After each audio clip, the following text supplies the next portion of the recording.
3 minutes. Start now. Brooks, basahin ko lang yung napanood pala ni paring Joseph Junior Lubang yung sabi niya, sa comment niya, Enok, nagtantrum ka pala kagabi. Grabe na, gigil mo. Wala naman tayong problema. Pero nakikisawsaw ka kahit hindi ka naman MCGI.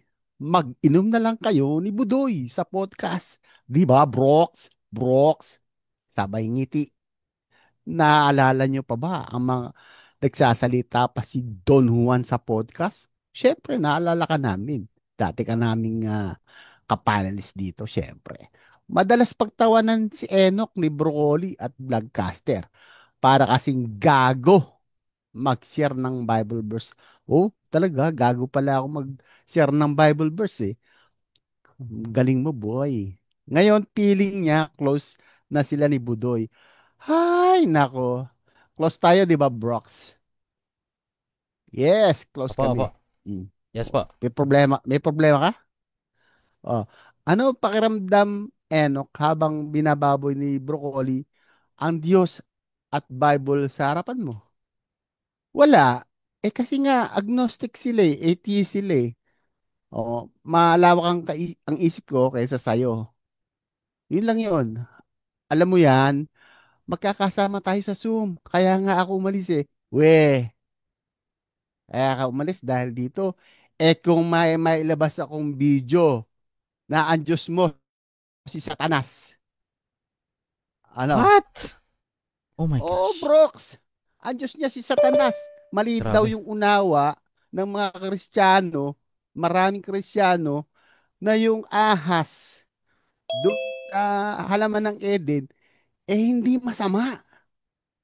Yun What? nga yung kanyang Oh my pinapaniwalaan at gosh. saka tama yung sinabi niya kaysa doon sa nag-utos na wag mong kakainin yung pagkaalam ng ah, prutas na pagkaalam ng mabutit masama.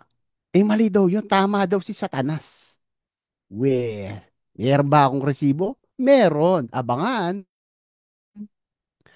Wala akong alam na problema natin. Bigla ka na lang nagalit sa akin. Hindi ako nagagalit sa iyo.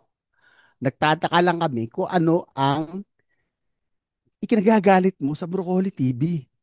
At parang pupunta ka kay Badong, pupunta ka sa iba-ibang at doon ka magrarant. I-rant mo sa i-post mo sa sarili mong FB. Bakit diyan ka sa sulok-sulok?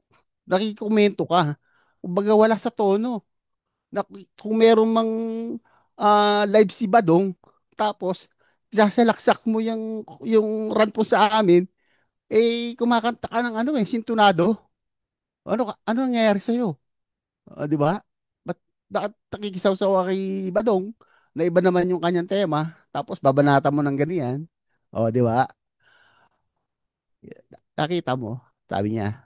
Ito pa sabi niya, dahil sa tanim na puot at galit ni Broccoli, o baka atheist ka na rin.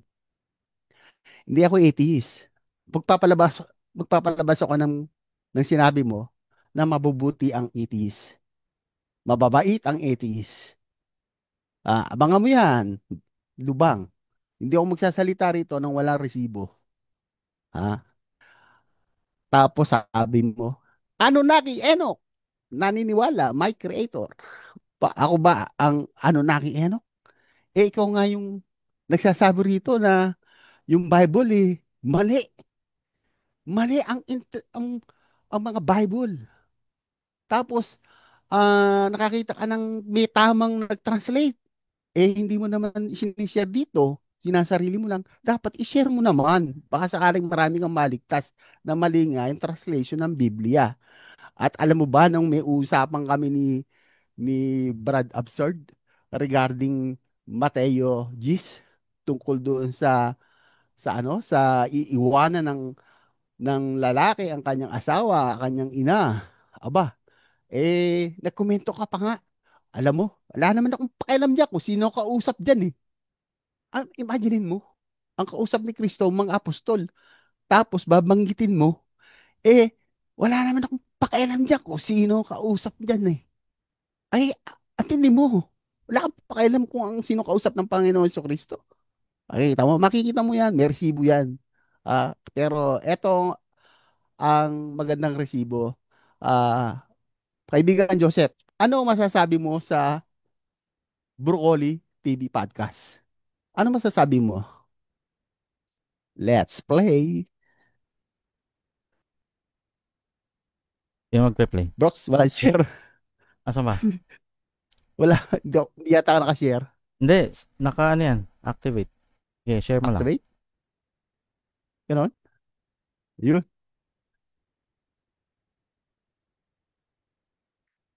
Click on share lang. Okay. Yan, sige. Yan na. Let's play. Ano masasabi mo, kaibigang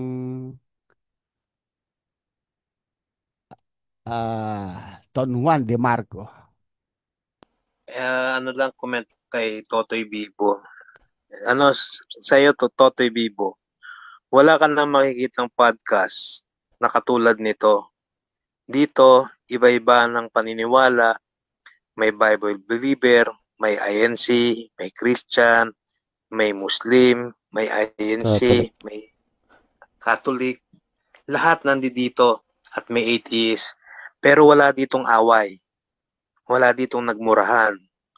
Wala ditong nambastos ng kung sino-sino. Dito, kung gusto mong magsalita, magtataas ka. Hihintayin mo yung time mo, yung oras mo, natawagin ka. Hindi yung para kayong mga nasa palengkeng, pag nabasa ko, mga ganun. Walang mga kayo mga pang-inis lang eh. Kumbaga, siguro, sinasabi nyo yung mga complaint. Dito, may reklamo. Totoo yun. Yung reklamo na yun, nire-resolve. Yung problema, katulad ngayon, pinag-uusapan yung tungkol sa pamilya, nire-resolve. Binibigyan ng isang magandang perspective paano maituwid yung mga pagkakamali nung una. Paanong gawing tama yung nagawang mali noon. Ganon, hindi yung katulad ninyo dyan na parang ang gagaling nyo, nabasa nyo, yung nabasa nyo naman, mali naman, pero feeling nyo, kayo pa rin yung tama. So, anong sense nun? Anong sense ng debate kung ang tingin mo sa sarili mo, ikaw yung tama? Ba't ka pa nakipagdebate? Hindi mo naman pala tatanggapin yung katuwiran ng kausap mo. Dito, sa podcast na to, halimbawa, may nasabi akong mali, may sinabi si Enoch na tama, o hindi tatanggapin ko sinabi ni Enoch. May sinabi si Dark Knight na maganda, tatanggapin ko sinabi ni Dark Knight na maganda. May nagsalita na hindi tama, hindi ko tatanggapin yun. Ganon dito, may respetuhan. Back to you, Brox. Apo.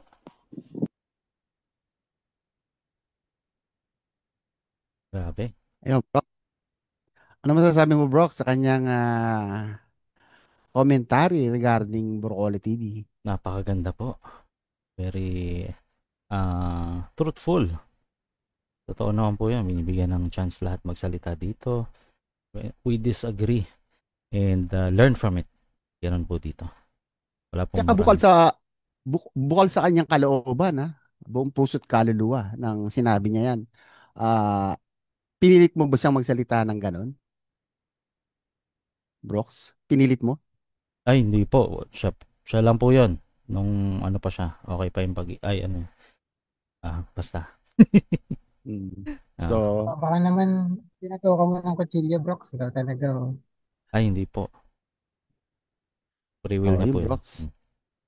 Ayaw, kaibigang Don Juan De Marco, Brad Lubang, iisa-isahin natin yung mga paniniwala mo regarding sa Bible kasi marami ka nang sinasabi na mamumusong ako sa Biblia eh. So, titingnan natin kung sino ngayon ang mamumusong sa Bible. Abangan niyo po yan kung sino po ang mamumusong sa Biblia. Si Enoch Heba o si Don Juan De Marco, Brad Lubang. Yan. Abangan niyo po yan. Wait ko na yan, Brox. Wait mo na po. 5 minutes, 30 seconds. Okay na yan, Brox. Okay. Wala akong rant ngayon kay Paring Badong.